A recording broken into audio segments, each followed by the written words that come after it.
how and why would caffeine make you fat? When you're looking at a human body that is extremely fatigued, you're not getting at least 8 hours of sleep, and out of that 8 hours of sleep, you're not getting at least 2 hours of deep sleep, and your awake time is, this is a bunch of double negatives, but your awake time is not below 15 minutes.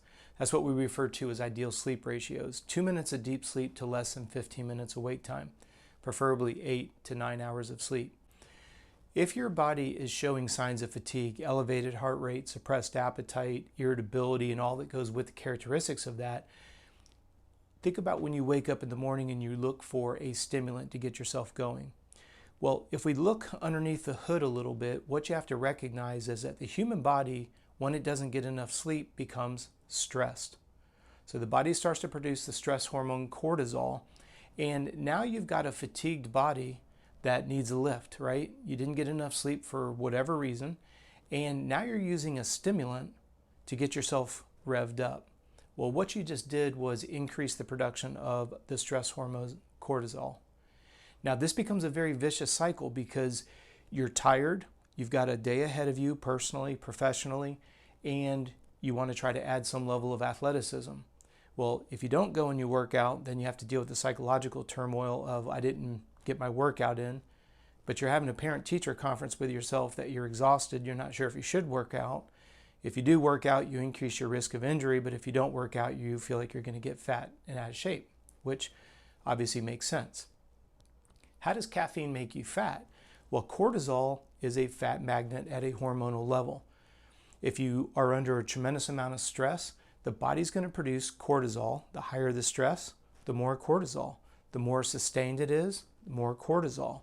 So what ends up happening, and we've seen this happen particularly in our elite female running side of our business, is we will pick up female athletes that are coming from coaches that are high mileage, high intensity, on a calorically restricted diet. They're trying to promote strength to weight ratios, power.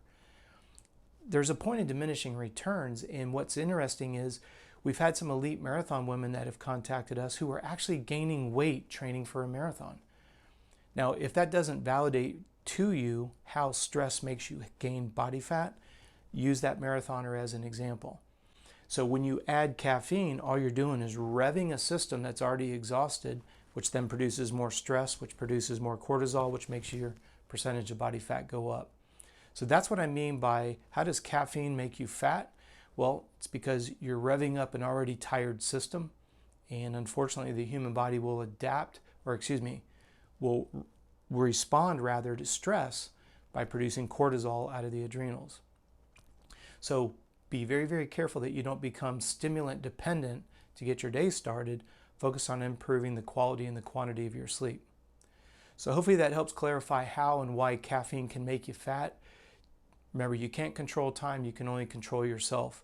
So when you reverse engineer, you know what time you have to get up tomorrow. Start adjusting your evening routine so that you can get to bed early enough to get those 8 to 9 hours. Hopefully that'll help clarify. Hopefully it'll start encourage you to start making some small adjustments to your schedule and start reaping those health benefits associated with sleep. If you happen to have a question or something you'd like me to dig into, please do me a favor, send it to me and my team at contact@coachrobb.com. Here on YouTube, we release a video every day, so please remember to like and subscribe. I want to say thank you for watching the video, and I look forward to seeing you tomorrow.